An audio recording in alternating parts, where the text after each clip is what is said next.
I'll vote. Mr. Tattelbaum, Yes. Mr. Gracie, Yes. Mr. Herron, Yes. Mr. Mickelson, Yes. and the chair is here. Okay, I need a motion to go into executive session pursuant to Mass General Law, Chapter 38, Section 21. So moved. Moved by Mr. Mickelson, seconded by Mr. Gracie. On the motion, roll call vote. Mr. Tattelbaum, Yes. Mr. Gracie, Yes. Mr. Herron, Yes. Mr. Mickelson, Yes. and the chair votes in favor. Okay, we are going to adjourn into executive session. You can leave this and go to the executive session link. And we will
Up the meeting, reconvene the meeting of February 7th, 2022. Do a roll call vote again. Mr. Tattlebaum, Yes. Mr. Gracie, Yes. Mr. Herron, Yes. Mr. Mickelson, Yes. and the chair is here. Okay, we can please stand for a salute to the flag and also remain standing for a moment of silence afterwards. I pledge allegiance to the flag of the United States of America. and to the And to the republic, republic for which it stands, one one nation, nation, under God, indivisible, with liberty and justice for all. Please remain standing as we offer a moment of silence for our servicemen and women, both here and abroad, both past and present, and also for our healthcare workers during these trying times. Please be seated. Can I have a motion to sign the warrant for this week and to authorize Mr. McGinnis to use our stamp on the warrant? So moved. Moved by Mr. Mickelson, seconded by Mr. Tattlebaum. On the motion, any questions? I saw your mouth move, David, so I figured you seconded. I'll take it. Okay. Mouth move before the voice. On the motion, any questions? Roll call vote. Mr. Tattlebaum, Yes. Mr. Gracie, Yes. Mr. Herron, Yes. Mickelson. Yes. And the chair votes in favor. Okay, since we are basically 10 minutes early from the normal schedule, what we're going to do is we're going to just quickly take the minutes of January 24th, 2022. Do we have any questions on the minutes? Any additions, deletions? I have none. A motion to approve. Okay. Motion made by Mr. Mickelson, seconded by Second. Mr. Herron. On the motion, any questions? Okay, roll call vote to accept. Mr. Tattlebaum, Yes. Mr. Gracie, Yes. Mr. Herron, Yes. and Mr. Mickelson. Yes. And the chair votes in favor. Okay. Let's see. While we're waiting for the sister cities, we need a reappointment to the Waterways Committee for Andrew Hurley. Do I have a motion to approve? Motion to approve. Second. Second. Okay, motion made, I'm sorry, I was looking down more. I heard Stanley with the motion. First was Mr. Herron. I heard his voice the loudest. All right, on the motion, any questions? Okay, roll call vote. Mr. Tattlebaum, Yes. Mr. Gracie, Yes. Mr. Herron, Yes. Mr. Mickelson, Yes. and the chair votes in favor. Mr. Chair, this next item C is in a first-time appointment. It says reappointment, but it's a typo. Right, it's the first time appointment. Okay. Is he? Okay. All right, so we have let me get to the page.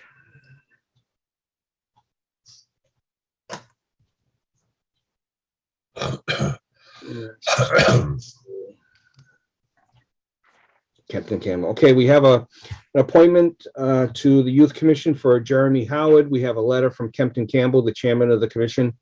They have met Mr. Howard and they are excited to have him become a member. Board pleasure. Motion to appoint Mr. Howard to the Youth Commission. Okay. So Second. Second. Okay. Motion made by Mr. Mickelson, seconded by Mr. Herron. On the motion, any questions? Okay, roll call vote. Mr. Tattlebaum, Yes. Mr. Gracie, Yes. Mr. Herron, Yes. Mr. Mickelson, Yes. and the chair votes in favor. Okay. We're going to have Chris Michaud here for the next one. So how about The rapid recovery plan report update from Cody. Is that going to be, is that going to take more than 5 minutes? Because if it is, then I'd rather just give Cody all the time he needs for it. Okay.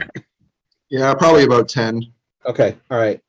I know this is not going to take more than 5 minutes. The approval of the general obligation bond sale.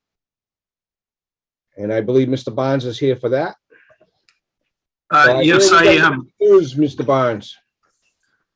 Okay, so we recently went out to market for long-term for 9.835 million in bonds. We got 6 bids. The winning bidder for total interest cost, which is includes bond premiums we received back, was Bank of America at 2.196%. So we thought we got a pretty good deal. Think of getting a mortgage, 20-year mortgage for 2.196%. In your packet, you had something called the vote of the select board. This is what you need to reference to in the vote, that we are voting this here. I can put it up on the screen if you'd like, or you may all have it in front of you. All right. I'm going through this rapid recovery thing, and it's like, oh. I'm trying to get to it. Wait a minute. For some reason, Way down. All for right. some reason, my indexes isn't working. All right, let's see. Do you see it now? Is it? No, I got to go through this whole thing. Oh, okay. Mr. Howard's showing up. Okay. I'll let him finish. Oh, you're all set. Take care of this, and I'll take care of Mr. Howard afterwards. Greg, is it after all the bond stuff? It's in the bond stuff. It's it says voted the select board. Okay. I saw it over the weekend. have Now I passed can't it. find it. Here, I'm going to see if I can share it. Do you Yeah, see go it? ahead. Because that'll have to be the motion. Yeah, that's the motion. So I can't see it. Okay. You can make it a little larger because I can't see it. It looks, it's fully on my screen, so Okay. All I'm not right. sure what it's showing over there. I can't make it larger. All right, it's a very long motion. Yes. So I guess Further certify, is that at the end? I, the clerk of the Further select- certified that the voters were taken at a meeting? Yes, that is it. Yes. All right, now this is going to be, all right. This is the thing. The clerk of the select board is Mr. McGinnis. So he has to certify this. So the motion would be that the motion should read that the select board approves the sale of the $9,160,000 general obligation municipal purpose bond loan of 2022 bonds of the town of Dartmouth dated February 15th, 2022 to Bank of America Securities, Inc. at the price of $9,938,548.05 and accrued interest, if any, period. That's it. That's the motion. Okay, and then that way we can vote on that motion, and then Mr. McGinnis can certify that's the motion that was made and everything down. Well, it has to include all of this writing, so as written. So at the end of, okay. Well, the thing is that, see, this is the clerk, so it would be, so that would be the motion, and then further, all right, all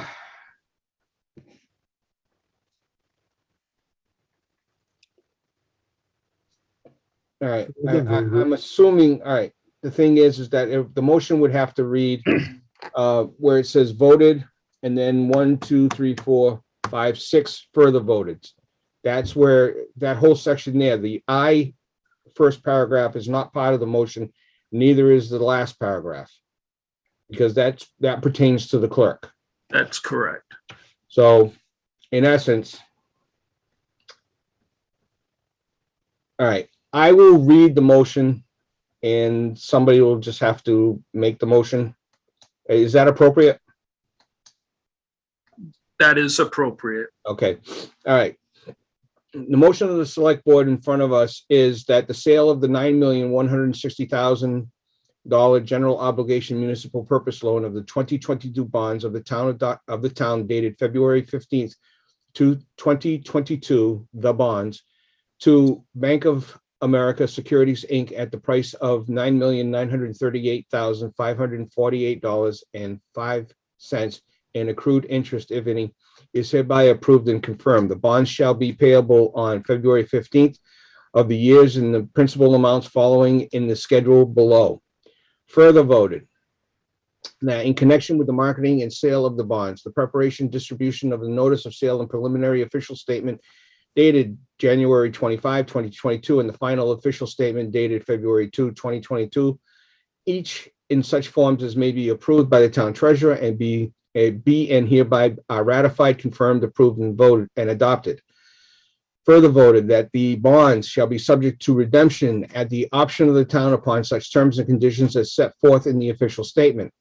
Further, that the town treasurer and select board be and are hereby authorized to execute and deliver a continuous disclosure undertaking in compliance with SEC Rule 15C C2-12 in such forms as may be approved by bond counsel to the town, which undertaking shall be incorporated by reference in the bonds as applicable for the benefit of the holders of the bonds from time to time. Further voted that we authorize and direct the town treasurer to establish post-issuance federal tax compliance procedures and continued disclosure procedures in such forms as the town treasurer and bond counsel deem sufficient, or if such procedures are currently in place, to review and update such procedures in order to monitor and maintain the tax-exempt status of the bonds and to comply with relevant security laws.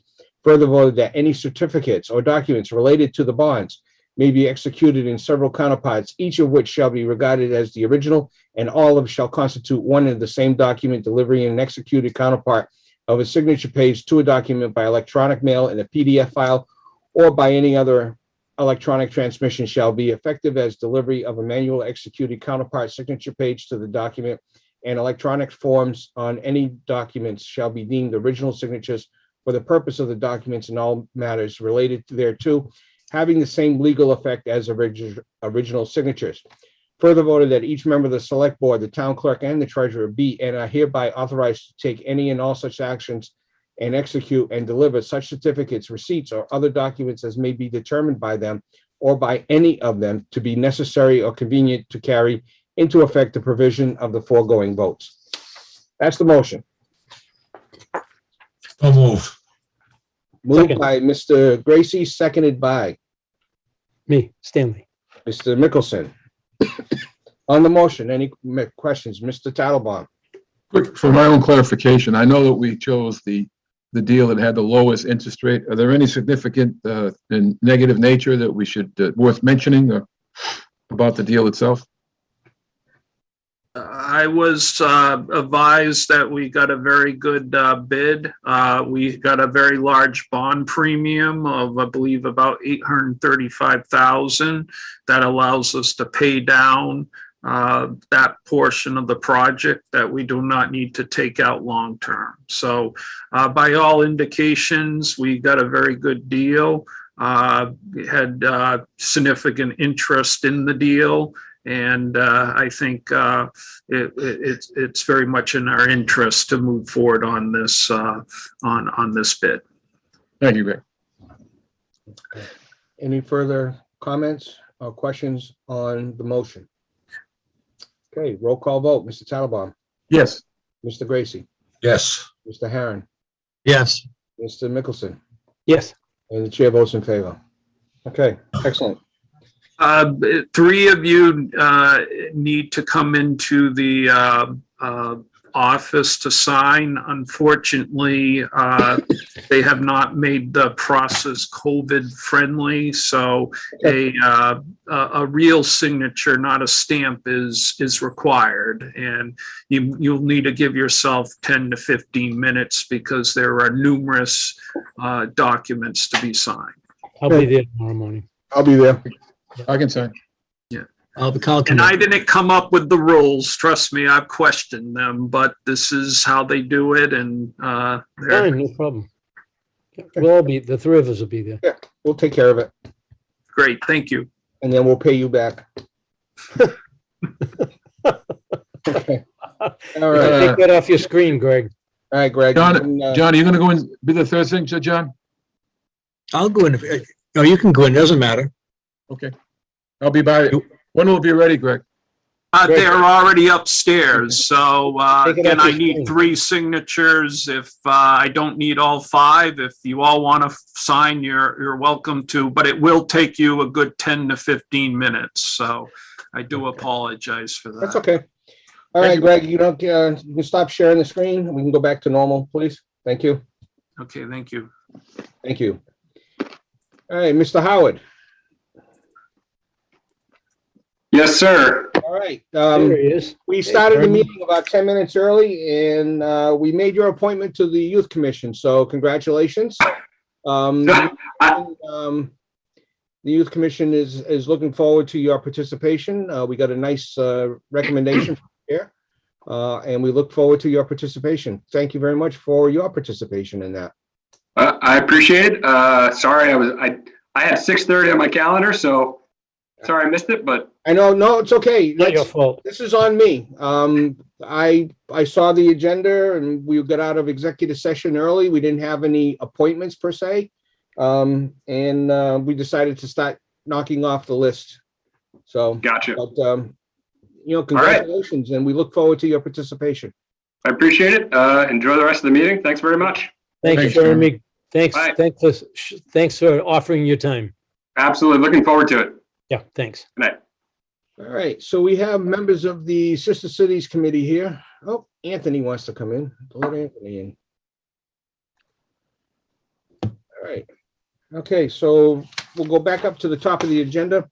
We have a request from the Lagoa of the Azores to bring in some, basically a setup of celebrating their 500th anniversary.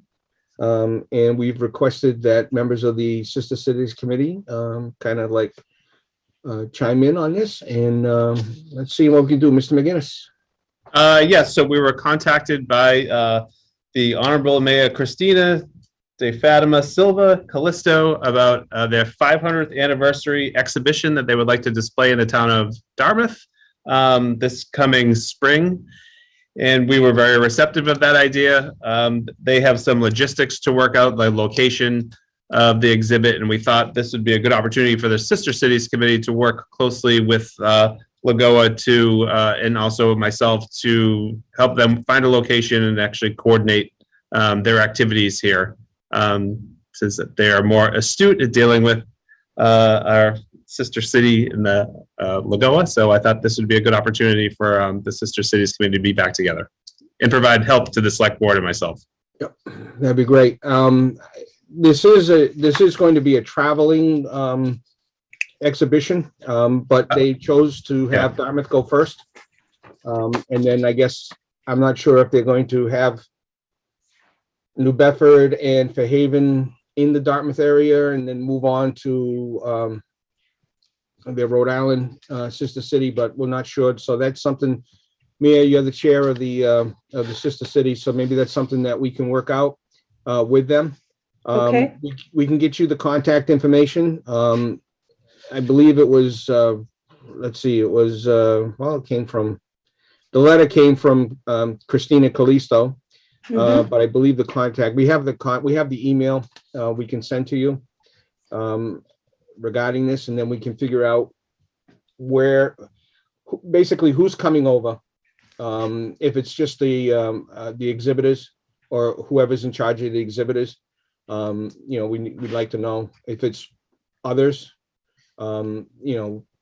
just we need to find out who's coming over, so that we can, so that everything can be planned appropriately, and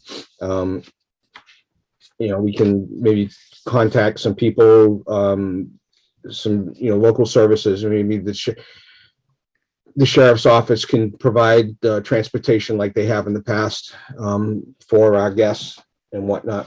So, but I would ask the Sister City Committee to contact, to get in touch with Mr. McGinnis so that we can get this going as soon as possible. So, Yeah, we got some work to do. yeah. I mean, we will have some questions like in June. It sounds like, it's kind of iffy with the weather, and they did mention they want it outside. So we would probably bounce ideas off of all of you in terms of a good location that could be covered, possibly, and accessible to everybody, whether that means mid-Dartmouth or, and also in the past, our committee likes to provide gifts for guests when they come over. So we would talk to everyone about what's been given in the past and what you would recommend moving forward. And we have some ideas. So, and just, I'd like to ask if you think this is the right procedure to think about some locations and then bounce them off of you first before we go to Lagoa with ideas. Yeah. I mean, that would be good. I mean, the key is having it public access, having it accessible public wise. I think that's the important thing. And also, I guess what's really key is how large is the exhibit? Right. That's the biggest thing, is how big is the exhibit,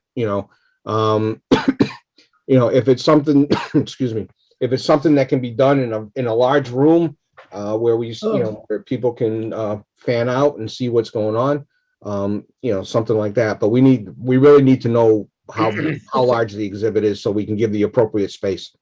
And they've sent us some proposed dimensions, and I'll forward that to the Sister Cities Committee. Okay. Thank you. All right.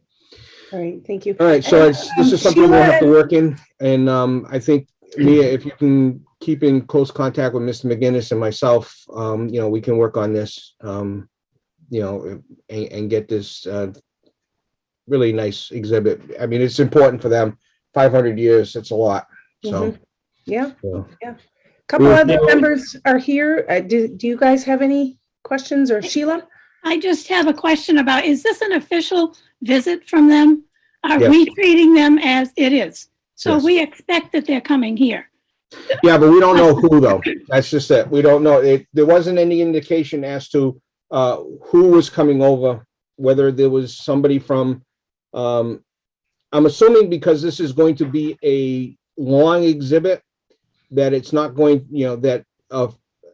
like the mayor, I don't believe she'll be coming over. If she is, it's only going to be for a very short period of time.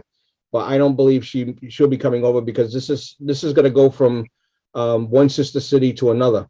So I'm assuming this is going to be almost, they're talking about, 2 weeks in Dartmouth. So if they go 2 weeks in Dartmouth and then they go, if they're looking to combine the sister cities, because New Bedford and Fairhaven are sister cities. So the three of us are together. So maybe this one exhibit for the three, and then they'll go to Bristol, where they're, Bristol, Rhode Island, and Rehoboth, and I believe Fall River is their sister city also. I'm not sure. Maybe that end. And so that you're looking at basically 4 weeks, and knowing the work that, anybody does. I know the mayor is not going to be away for 4 weeks. So, yeah. So that raises a question I have then. If you're saying we're combined with Fairhaven and New Bedford, should we be coordinating with them at all, or? Don't know. That's just it. I don't know correspondence exactly what their plans are. So we need to find out what their plans are. And if I'll send you the correspondence. We've gone back and forth. My understanding is that it's specific to Dartmouth, with their display and their exhibition. I'm not sure if they plan on moving it to one of the other sister cities after it's in town here. But they have not mentioned that in the correspondence I've had, but they've been pretty prompt in their responses when I have emailed them. It's Federico Mendonca, and I'll forward those emails, and I'll email him back and CC you, Mia, and then you can start that correspondence directly with him. Great, thank you. I got a question, Sean. So you specifically stated this is an outdoor exhibit, is that correct? That's been their request, correct? Yeah. And so it needs to be somewhat sheltered, is that it? Correct. And also protected, to protect the property. Yeah. So, maybe we might look at something that the university might have for us. It's easy access, it's beautiful location. They'd love it. They have the police to protect it. I think it's not bottom line, but I think we should seriously look at what they can offer us. That's a good idea. Yeah. Are we setting it up and breaking it down? Is that our role? No, I believe they're doing that. Mhm. Oh, We're providing a location. okay. That's great. I look forward to it. Mhm. Yeah. And as far as, as far as any kind of, staying, I believe they're looking to do their own lodging and whatnot. They may stay at host, I mean, there's enough people over the years between Lagoa and this area that they know people where they can stay, and there's plenty of people that offer, a bedroom or two or a house to stay. So, plus the fact that, they probably have family here too. Oh, So, they do.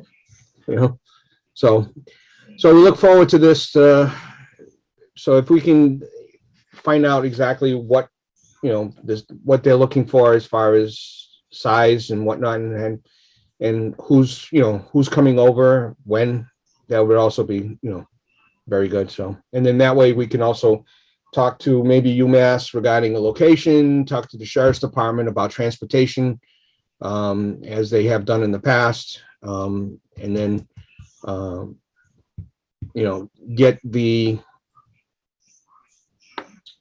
get it advertised so people can come by and take a look at it and see from the different areas. So that's very important. So, okay. Anything else further, board members? Mr. Talbot? I'm just going to add just spring off what Stanley had said. Whether it be inside or outside, we have to really pay attention to security to protect the property if it's outside, especially. But I thought the UMass Dartmouth's a great idea, but I think you guys do a great job putting it together.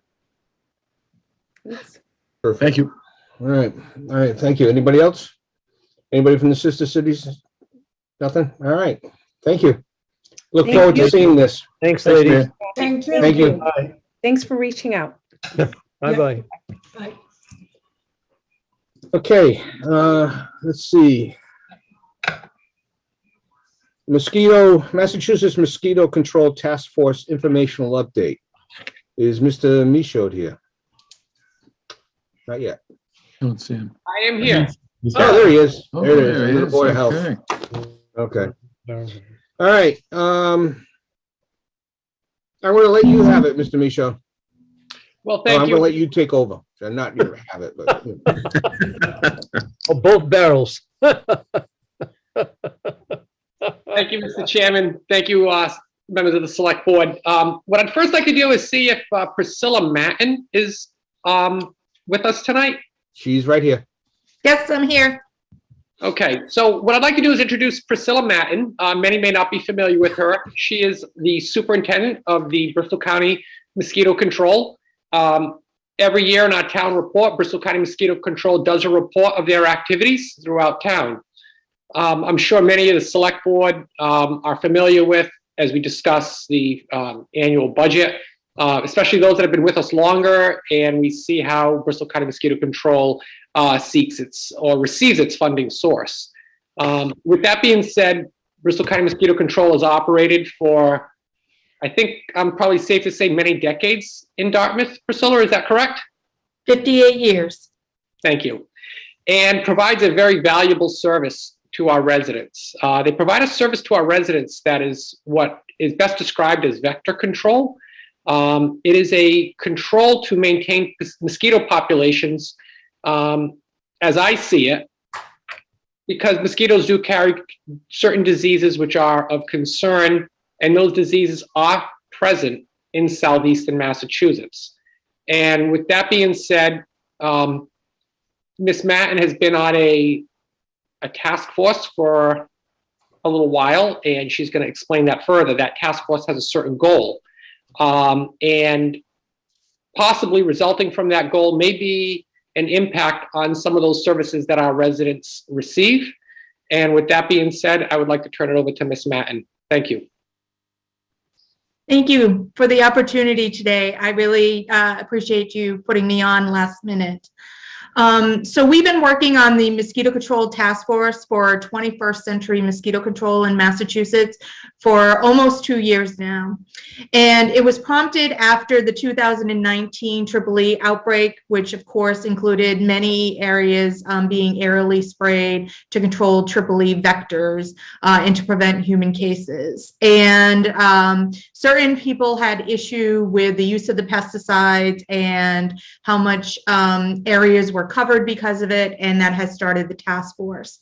So the goal of the task force is by March 31st of this year for us to provide recommendations to the legislators for changes to mosquito control, including the structure and function of some of the things that we do and offer to our cities and towns. So as Chris has described, you are a member of the Bristol County Mosquito Control, and some of the things that they would like to change could be the overall services that we offer you. They're looking at ways to change the structure, as in who we report to, and how we are formed. So we have enabling legislation that allows us to do the work that we do. They're looking to repeal that and replace it with new information. And some of these things are sort of very concerning to us.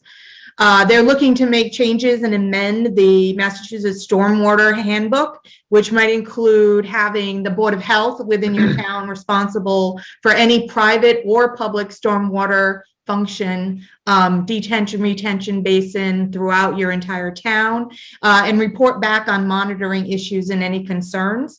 So they're definitely looking to have more of an input into how things are done in terms of producing or creating new mosquito control habitat in, our cities and towns. One of the concerns, though, that I'd like to talk to you about is right now we offer the option of adulticiding, right? Better known as spraying. Residents or town officials can call us and ask us to come and spray. We use trap data because we have traps within the town and in neighboring towns throughout Bristol County to look for disease vectors, as well as just what are the populations and how concerned should we be with the mosquitoes that we're collecting.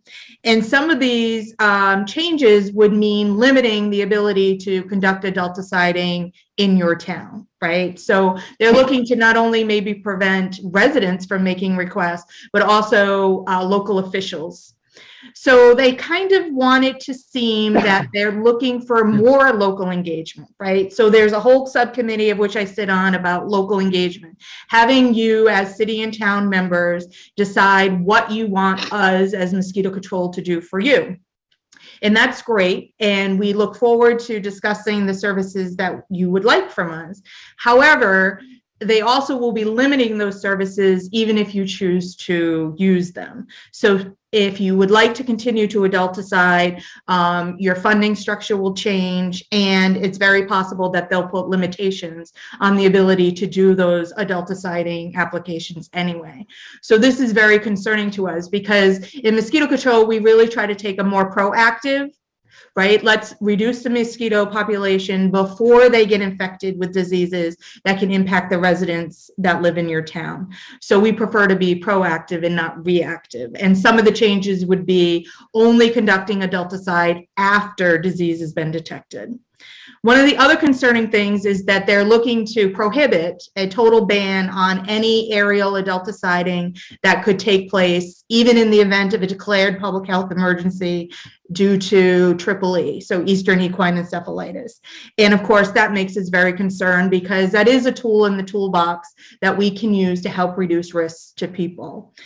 So we will be going through the process. There's a listening session on Thursday.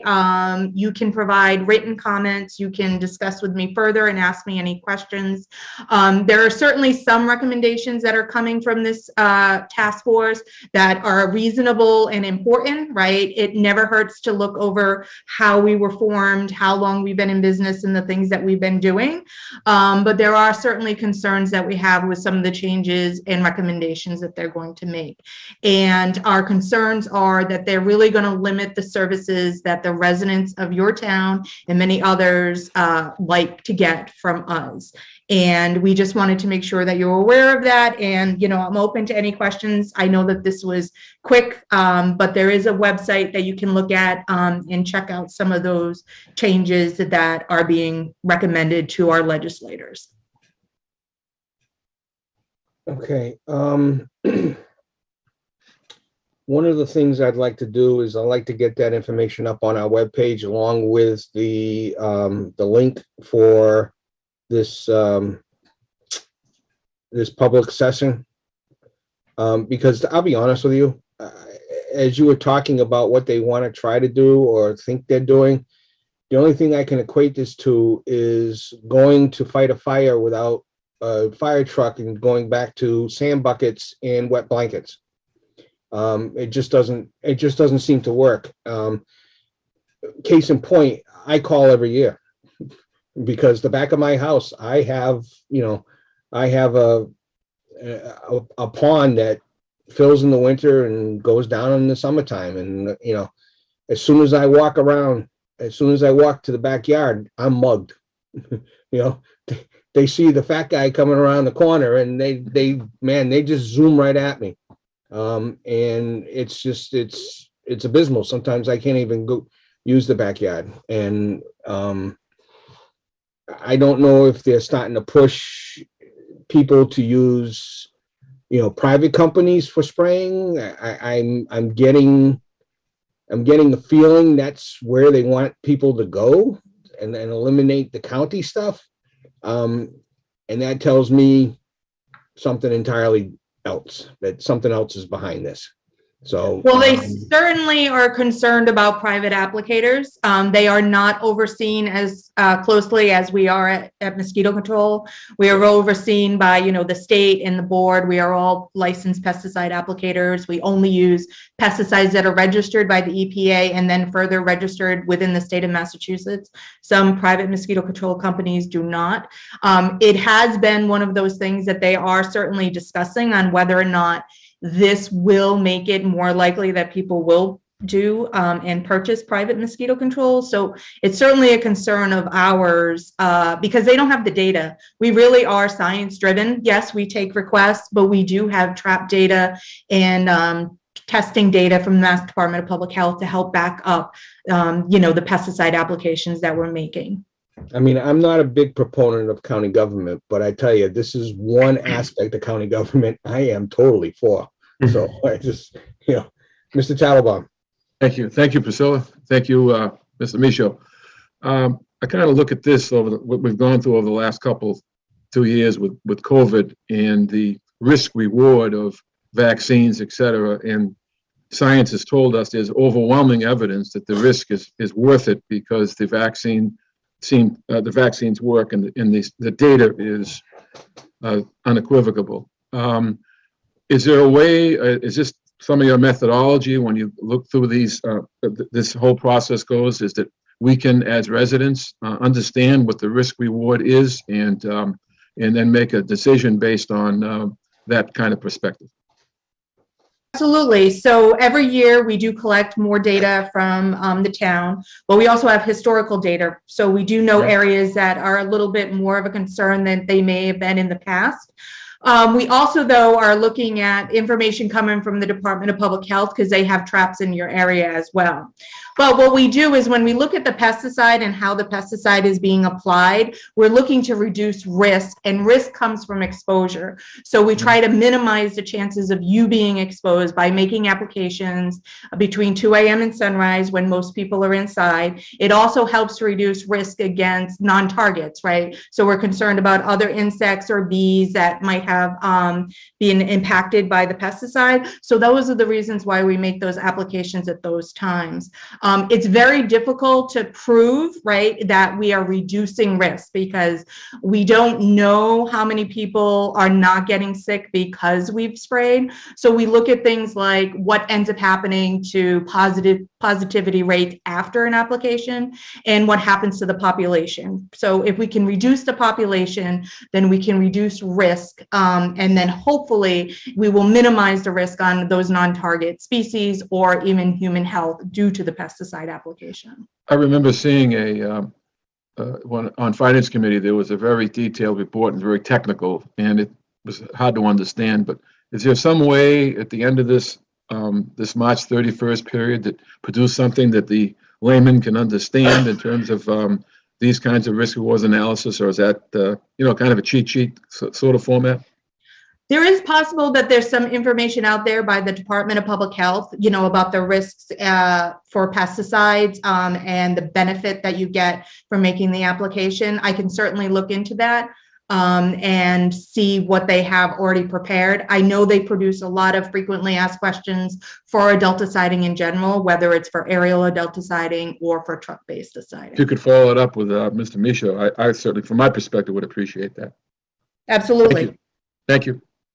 I think also if we can, we have the ability, through the Dartmouth engagement portal to send out an email regarding this. I think that's something that, people should be made aware of.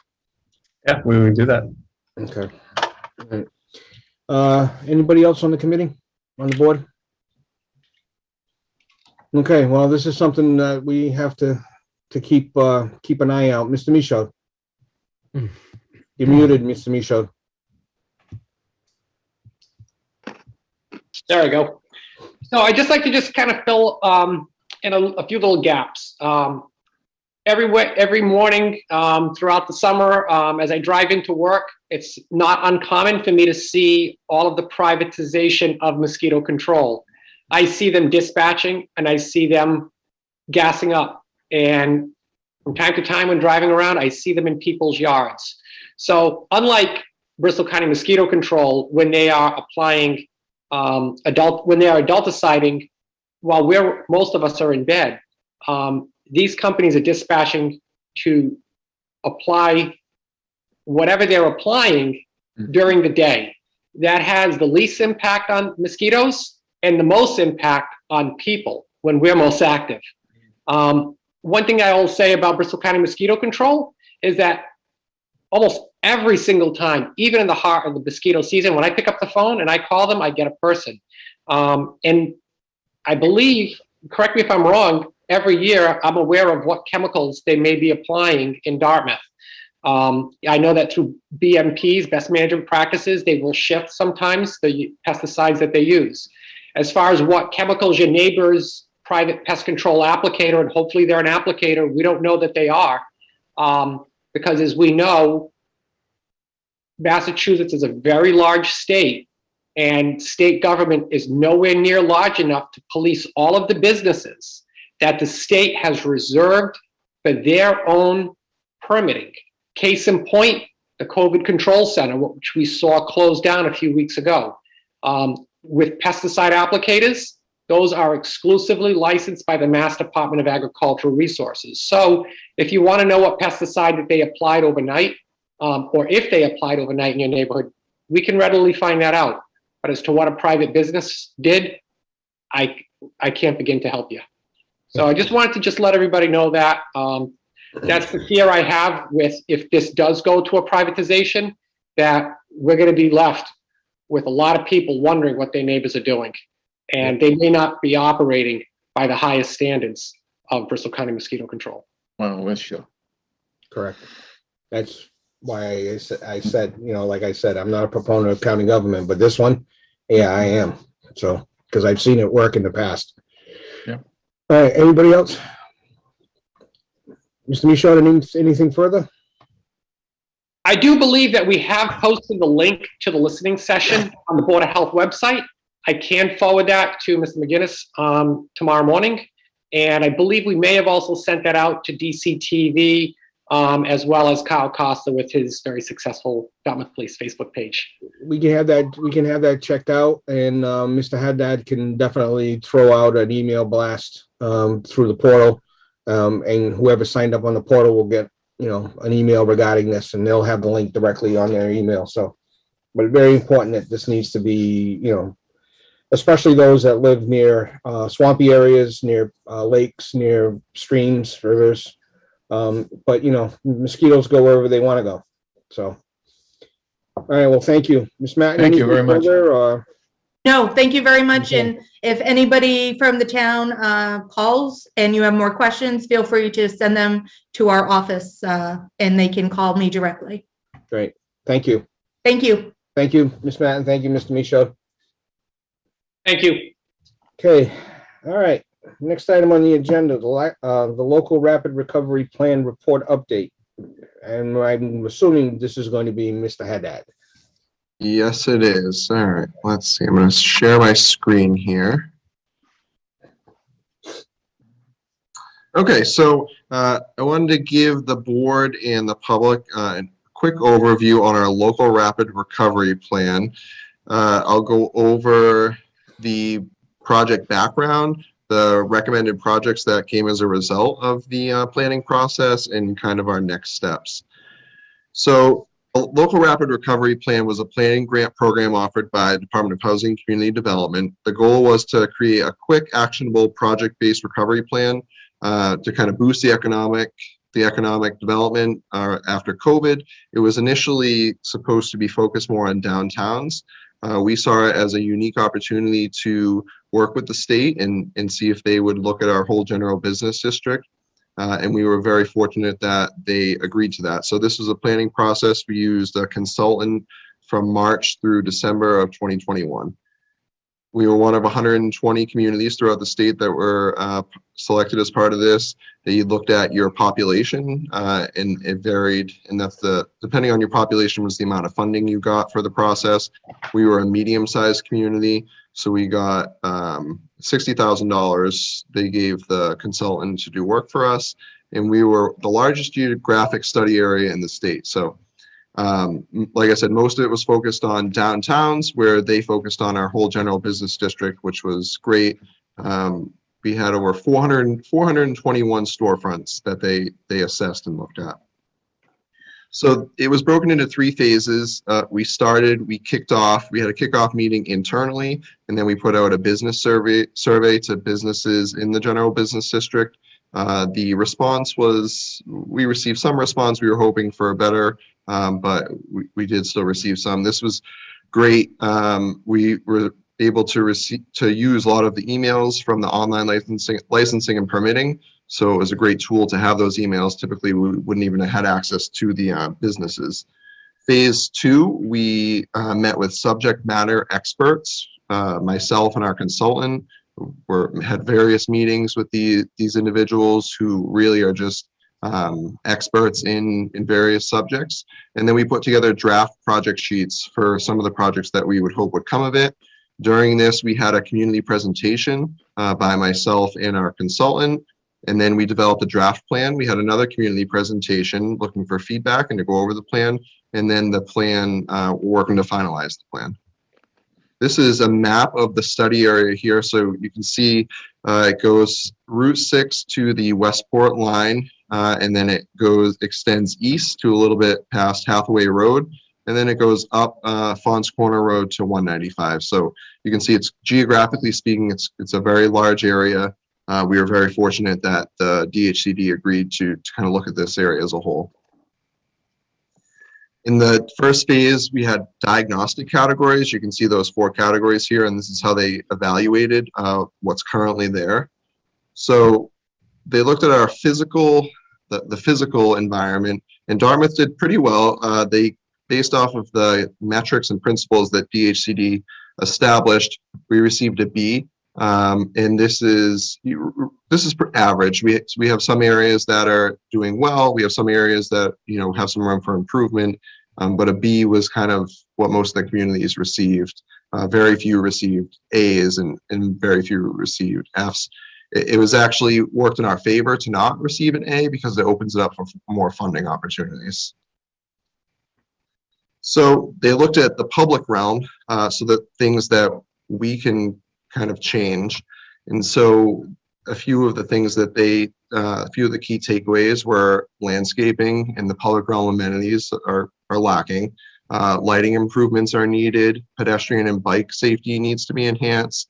And then really creating, activating the public space and drawing people to our general business district, not just making it so you come in, you go to a store or a restaurant. We want to make it more of a destination, and you're seeing this pop up kind of all over the state and the country, creating this idea of a destination. So people come in, they stay longer, they go shopping, they go to various, a restaurant, they grab a drink, and it really helps to boost the economic development in the area.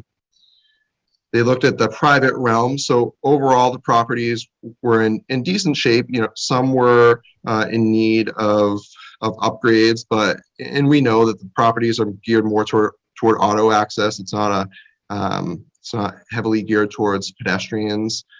They looked at creating more outdoor dining and retail activity. It's something that you're seeing it pop up around everywhere, especially in light of COVID. And it's something that we can certainly work on and try to bring about. You see more and more of these outside events. You see pop-up shops, things like that. Those are the types of items that they recommend that we try to get involved with. We can work with the mall and have various events, whether it's holiday or summer, winter activities. And then just improving the facade, the storefront awnings, building lighting, things like that, we can try to support the private realm in. Some of the priorities that were identified, I won't go through them all, but we need to work to identify some opportunities to support our businesses. We need to identify long-term strategies to support our mall. I will note that our mall is one of the best performing malls in the country right now. We are at almost 100% occupancy, which is incredibly rare nowadays. So that's certainly a positive. We don't have a business organization, which is interesting. It came about in this study. We have the South Coast Chamber. You have some smaller organizations like the Peyton Aram Business Association. But we identified 421 storefronts in the general business district, and we don't have a central business organization. So that was a recommendation that they made.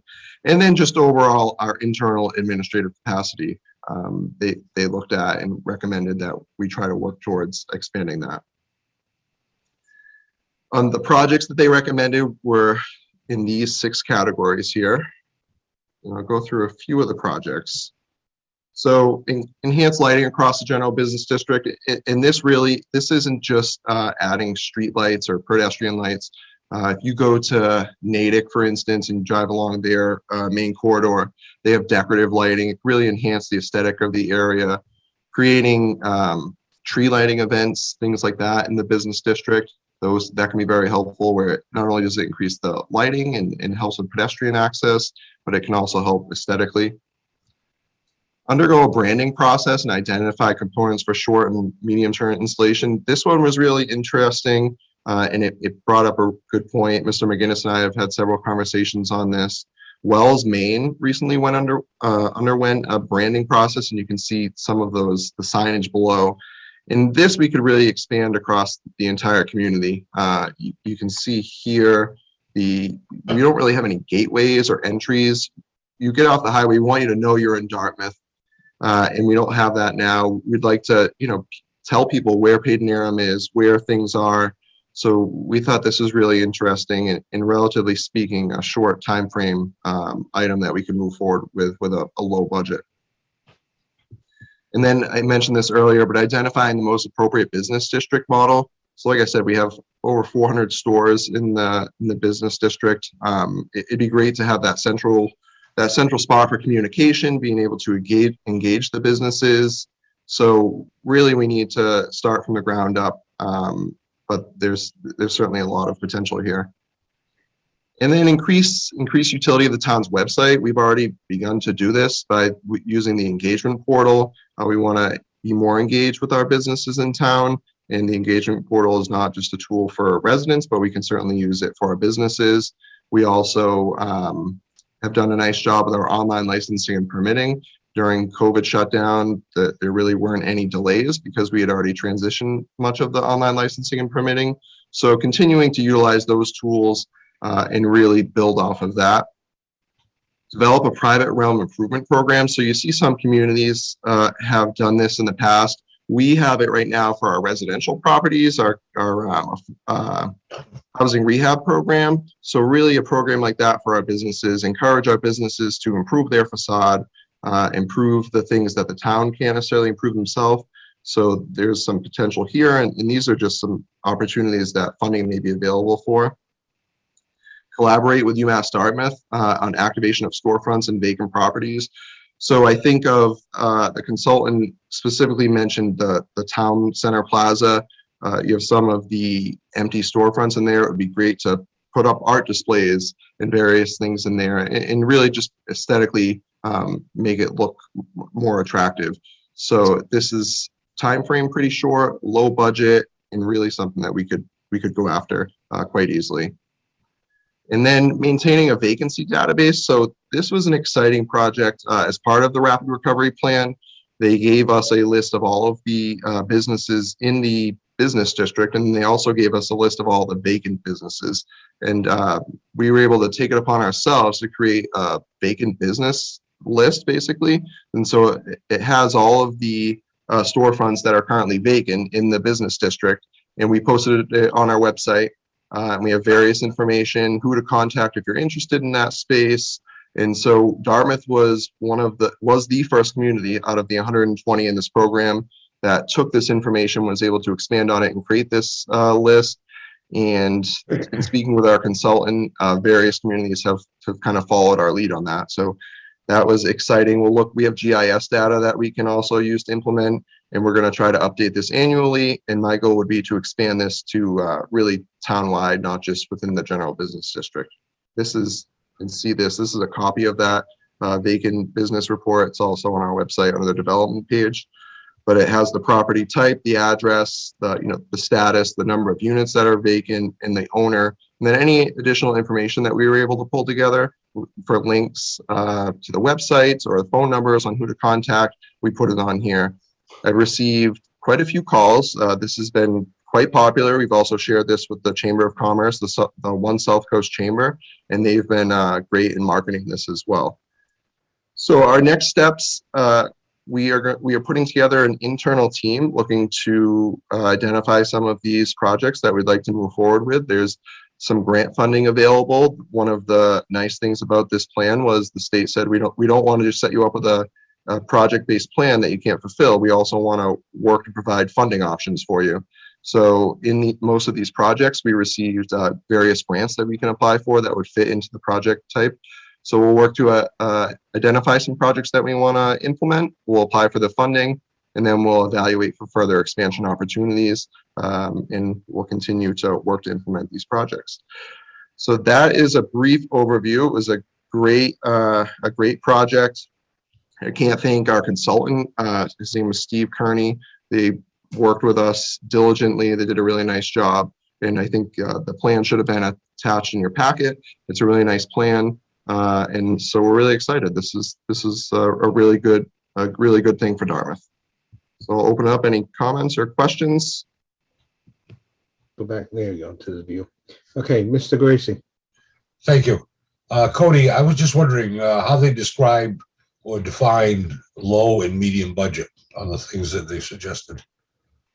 Yeah, so for a low budget, some of it you're talking a few $1,000s. It really depends on the amount of internal capacity that we have. For some of the projects that we can internally move forward with, you could potentially implement for a few $1,000s. Really, I think their description was low was under 10, medium was under 50. Okay, thank you. Mr. Taliban? I think this is a utterly fantastic job and comprehensive. And initially, you got to certainly pick the areas that are not only most important but achievable. The one issue that ties all these things together, of course, is traffic and traffic patterns. And if you want to get a retailer or a store on your side, let them know that you understand the traffic is, I'm sure, number one for everybody. And I know there's a lot of things going on. Sean McDonald's been involved in that Route 6 corridor, and then, of course, to Hathaway. And there's so many things going on. And I think that if we can reach out and understand and make these members understand that that is number one, and we're going to do our best with a plan over the next 2, 3, 4, 5, and 10 years to solve that problem, I think I may get a lot more people, retailers and national companies on board to participate in whatever we end up doing. Mr. Mickelson? Yeah, Cody, great job, really wonderful. But interesting, Dartmouth does not have a downtown area. Unlike, cities and other towns, we're very well spread out and we've never had a downtown area. So we do have, you have the village, but it's just been remodeled, basically. I mean, you get new lighting, and could they put up other lights? Yeah, I'm sure, but they did a very nice job. It's a lovely area. But there are other areas that we could do that, but we don't have that downtown aspect.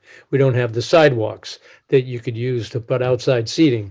You got Route 6, you got a couple of restaurants, but it's so spread out. It's a lot more difficult for us to entertain that type of exciting way to show our town. Not to dismay any ideas about banners and signs of coming in from 195, 140, blah, blah, blah, areas like that. That's quite easy for us to do. And it's a great idea, and it's cheap money. And that's something I think we should look into for sure. But thank you. I think the branding and the signage is extremely important because there are areas of town. I mean, Dartmouth is made up of several villages, as we all know, at least 13 villages, if not more, So we need to, I think that's part and parcel of the whole thing is the branding. And I think that's that, and also, sort of a welcoming atmosphere as you enter the town. Yeah.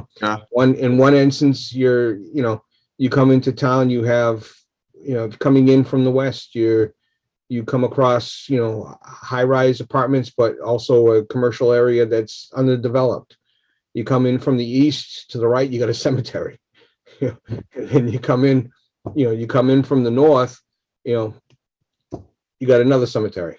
To the side, but the signage is in front of the cemetery, so you really don't see it, and I think that was a missed opportunity at some point in time to put something right there in the middle of Fons Corner Road, but it's something that can be rectified. Mr. Herron, and then Mr. Talbot. Thank you. Did the consultant bring up the idea of mixed zoning for the area? No, that's not something that they brought up. They really looked at things that we could implement easily right now without too much kind of a hassle. That's certainly something that maybe the master plan would look at more long-term, but this was more short-term actionable projects that we can work to implement kind of immediately. Okay. Mr. Talbot? Back in the 70s, early 80s, I worked in the north end of New Bedford regularly, and the so-called Avenue, Cushing Avenue, there was a city-state program for people to upgrade the facades of all their storefronts. And this is when the north end was hot, and it was really very vibrant, and it completely changed the entire Cushing Avenue area from one end to the other. And it had character. It really was fantastic. And I think that this kind of branding, identifications, and kind of teamwork, and everybody kind of trying to do the same thing is a really great idea. It worked wonders for that area for a long, long time. It certainly it's gone through its tough times now, but this was a long program that worked great for 20 years or more. And I think you're talking about the same sort of issues. Yeah, absolutely. All right, board members, anything further? Oh, thank you, Mr. Haddad. Appreciate it. Thank you. Of course, we have the full report in our packets to review. Great job. So, it's a wonderful. It was a good summarization of the whole thing. So Really I good. look Thank you forward very to much. seeing it. The next step. Thank you. Certainly was plenty of reading. Yes, that's for sure. I fell asleep one night. Well, you do that anyway in front of the TV, don't you? For sure, yeah. Well, don't you two also, John? Only about 12 o'clock, 1 o'clock.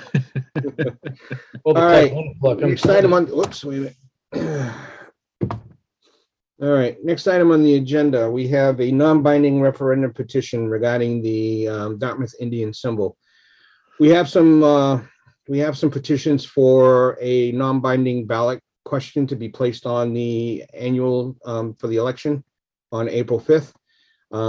Basically, the question is very simple. Do you support keeping the Dartmouth Indian logo or the Dartmouth Indian symbol with the Native American imagery as the Dartmouth High Schools, or I should say the Dartmouth School Department's symbol? As many of you know, this has been bandied about on social media, in the news. The school department has set up a diversity committee. We had at some point in time last year, I believe it was, requesting the diversity committee to open up the public hearing so that people can speak. I think this is just another way for the diversity committee and also the school department to get at least a flavor, a tenor of the community as to what is the appetite of this. As many of you know, the current symbol is that of an Eastern Woodland Indian. There has been a significant attempt to not characterize the symbol, and not to also do, for all intents and purposes, tomahawk chop cheers like the Braves or the Chiefs, or have anybody dress as an Indian. As some of us went to high school, the majorettes had the headdresses and whatnot, and that was removed. And I know over the years, the school department has included some, educational information on the Wampanoags in their roles in Dartmouth's beginning. What also kind of precipitated this was, a story being placed in a local paper, and then the reaction from the federal recognized Wampanoag tribe, the Aquinnah, down in Martha's Vineyard, and the leader, the tribal leader, Cheryl Andrews Maltese, basically said that they don't have a problem with the use of the symbol as long as it's treated respectfully. And I know the family has played a great role in making sure that Dartmouth uses the symbol respectfully and also realistically.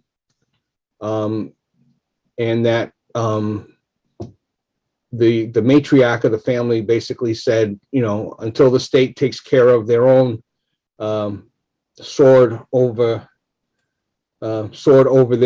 their person on the state emblem, they should leave the cities and towns alone until the state takes care of itself. But that's another debate down the line.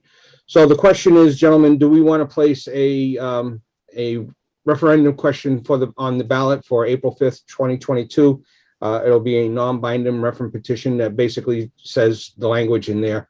Do you support keeping the Dartmouth Indian symbol with the Native American imagery as the Dartmouth, and I would say the school department's symbol? Mr. Gracie? Yeah, thanks. I think asking people what they think is always a good idea, and this is also a great way to do it. So I totally support this. Okay. Mr. Mickelson? Yes, let the townspeople decide. Well, at least no. Yeah. Yep. Yeah, that's the case. Yep. Mr. Herron? Let's find out. I'm in favor of this motion going forward. Okay, so there is no motion at this time, but Yeah. Mr. Tattelbaum. I think that the school committee, I had some conversations with members. I think they try to do some work that really didn't happen, and they've kind of regrouped to try to make what I would think is necessary as an informed decision about this. I think it's more than just a yes or a no. I think it has to do with how we carry our business forward about the logo. There's no question in my mind that the Washington Redskins is a disgraceful, and thank goodness it's gone. But in town here, we have an opportunity to be different than anywhere, maybe even in the country, because we do have a history, and we do hopefully have a tribe that will come forward and tell us how great it is and how much they support it, and what we could do to add to our educational package, to our kids, and to memorials and the stadiums and whatever, and the gyms, because I think we need to do that and just not go forward and say yes or no just to use a logo or not. To me, my main concern about the referendum, and I'm in favor of having it, is that what is the language going to end up to be? Because it always gets modified and changed by the state because they have some kind of rules that I don't understand, that anytime you put some kind of referendum together, the verbiage always changes, and it usually is confusing. So I think there's a danger there as well. I do think that we ought to pay real attention to the school committee. They are regrouping and having some sessions in March, live sessions, and hopefully even in-house sessions where people can be there to talk about this and get the tribes very, very involved so people can hear and be informed about this decision. So it's not just a yes or no. It's about where we can be different and not just and honor the history that's there, because it's really, really important, and we get the real support that's really deep and meaningful from the tribes in carry forward. I went to school with the Andrews brothers, and like how far back I go with them, and they were great people, and the logo they put together, fabulous. And I just think we need to be careful how this all plays out. Well, I think it's just, there's no harm in getting the temperature of the public as to how they want to deal with this. I think that's very important. But, you brought up the Washington Redskins symbol. That symbol was designed by, it was designed by Walter Wetzel, who was a Native American himself. And he had no problem with it. There's now a society honoring Walter Wetzel, or Walter Blackie Wetzel, that wants to basically get that design back and use it as Native American Native imagery. Sorry, and so even Wetzel's family members said that they didn't have a problem with the imagery being used. The name is something a little bit different. So I think that's. But there's even among the Native American community, there's a, it's not 100%, and, Chief Wahoo, the Cleveland Indians, again, Chief Wahoo was a characterization of it. And even the Dartmouth schools used it, back early in the 90s. The elementary schools used a young Indian native in a characterization form that was removed because it wasn't fitting to what the purpose of it was. So the question before us is, do we want to put a non-binding question on the ballot? So we have it before us. So I would need a motion to either do it or not. Mr. Gracie. Yes, I would make that motion. And I'll second that motion. Okay, motion made by Mr. Gracie, seconded by Mr. Harron to notify the town clerk that the question, do you support keeping the Dartmouth Indian symbol with the Native American imagery as the Dartmouth school system's symbol? Motion made by Mr. Gracie, seconded by Mr. Harron. On the motion, any questions? Is there any thirst, any hunger at all to modify it to include some of the history issue and something more meaningful? Just basically, it's a yes or a no is all it is. It's a yes or a no. Yeah. You want to keep it or don't you want to keep it? Is there any thirst by the group here to make it more than just a yes or a no? But that's when it gets confusing. Right. I don't think we want to confuse this. I think at some point in time, if the majority of if there's a vast majority of the public that want to keep it, then there should be dialogue as how to treat it. Right. And then if there's a vast majority that say get rid of it, then it's easy. There's no way to treat it. You know, you just remove it. Well, it's a non-binding vote. Right. It's non-binding. And, okay, I would ask, and I understand I'm in the minority here, and I'm not sure I'm in the minority yet. Is there should this pass, the town says yes, is there a thirst here from this group to try to make this a more meaningful decision down the road, to make the history and the support of the tribe really that much more meaningful, should this pass? We can relate that to this. We can relate that to the school department. Is there some support here from this group that would be the case? I'd support that. I have no problem supporting it. I'd even ask him to visit the school policy that Dr. Russell and I wrote back in 2010. I would support the referendum if I could have confidence, which I'm hearing, that we could help into some leadership to make this as meaningful as possible for the tribe, for the town, the residents, and for the school system. Well, I can tell you this personally, if it passes by a vast majority, I have no problem doing that. Mr. Gracie? Thank you. I agree with all that, but that's part two. Let's get over part one first. No, I'm just asking for their support, and I'm hearing it, so. And figure out what to do once we know what the answer is.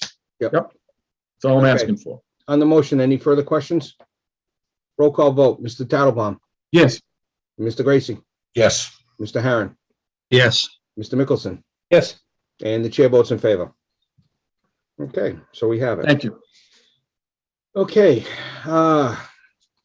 next item on the agenda, which is a sad item. We have the passing of Warren Hathaway. As many of you know, Mr. Hathaway was the publisher, original owner of the Dartmouth Chronicle. Mr. Hathaway sold that, but more importantly, Mr. Hathaway was a sailor, a renowned sailor in the area.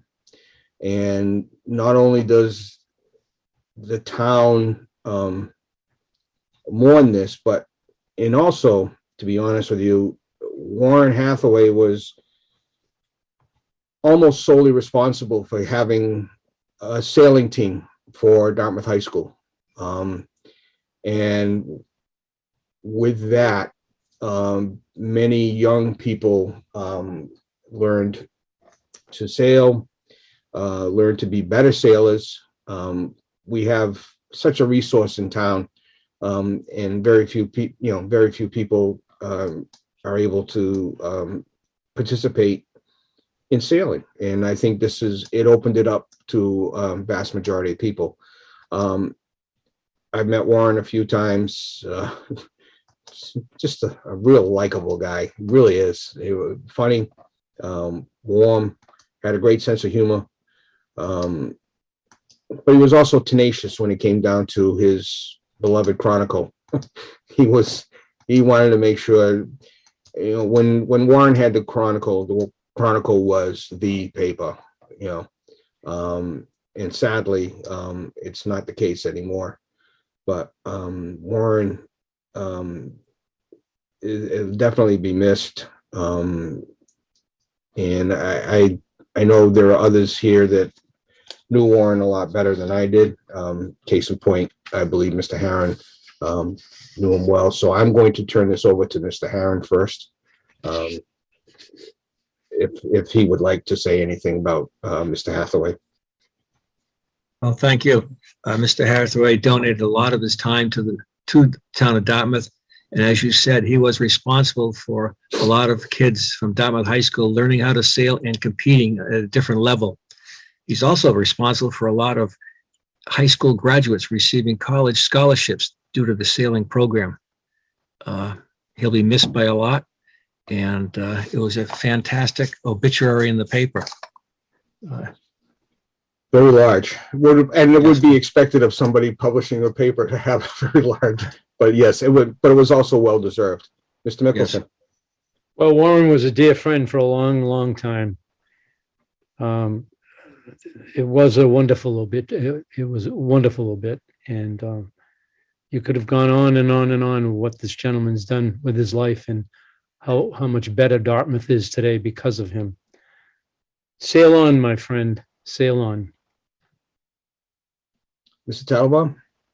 I do go back with Warren back to the Dartmouth Chronicle days where advertisers there, and that was a real paper, and he made it that way. Plus, he had 5 others, the Middleborough Gazette, which I used as well. So, but more important than that, when Warren always made you feel that he was listening to you, he was listening, you were valued, and he made you feel like you were pretty important because that's the way he was able to communicate. And an incredible sense of humor. In the obituary and written mostly, and then the eulogy by his wife was an incredible experience because it's something that not only was so well deserved but so well put. But it'll honor him now for the millennia forever. So I lucky to know him and the town, what he did for waterways and what he did for sailing and what he did for the town itself for so long was incredible. He did it with such enthusiasm. And he certainly will be missed, but he had a good long life as well. So rest in peace, Warren. Thank you, Sean. Mr. Gracie? Yeah, I want to say I'm really sorry to hear about his passing. And I also want to say that his obituary gave me a real insight into him, much more than I ever had before. And it was a pleasure to read and understand, and it made me miss him even more. It definitely told you about his character and what cut of the jib he was. And it's definitely for the community overall, but also for our boating community, this is a great loss. And unfortunately, in that area, we've lost 2 icons over the last several months between him and Chief Brooks. It's just, it's tough. It really is, as you know, for all of us. So it's just, and there was a reason. One of the reasons why we kept, Warren on as a member of the Waterways Commission committee was, it was deserved, and we wanted to make sure that Warren was, that we know that he knew that he was still important to this town. And I know he felt that. So thank you, everybody, for your kind words. Mr. Chairman? Yes, Mr. Gracie. Yeah, I just wondered if anybody has ever put a plaque up about him somewhere in his honor. I'm sure there'll be one coming at some point in time. The location, whether it's at the New Bedford Yacht Club, whether it's at the Maritime Center, I think that's something that should be worked on and put on. Yeah, maybe the Maritime Center would be a nice spot for it. That way people come in and they can see exactly what Warren has done. And ask questions when they see it. That's right. That's the Let's important do that. Let's look into that, really. I think that's something that, Good job, Frank. Right. So, all right. Well, thank you, everybody.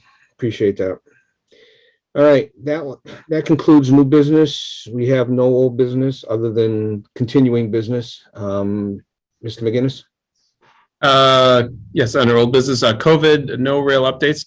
Cases continue to be on the decline, which is good news, and we continue to monitor the situation and along with the governor's mandate and the Department of Public Health. Bliss Corner, do not have any new updates on that, nor do I have any for Lake Novichok. All right. Board members have anything before the committee? Mr. Tattelbaum? What about the financial write-up and the details of the town? Are we going to review that at all? Okay. I'm not sure what you're referring to. Yeah. Well, was it? I'm not sure what the name of it is, but it's long and detailed about the budget and the history. Oh, that's part of the general obligation of bond sale. That's just the ancillary information that went along. Yeah, that's part of the bond. That's the information that went along with the bond sale.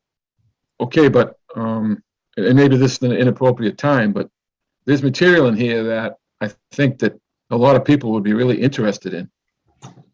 And maybe we can leave for another meeting a way to a synopsis on, I mean, it's such a comprehensive review of what's going on. would it be appropriate for us to leave some time to do a presentation and maybe Cody or Greg, someone could do an abbreviated description of what it is, because I think it's an incredible document. Regardless of why it's It here. was incredible enough to get us a 2.19 bond Amen. interest rate. Amen. I mean, That's it's for just, sure.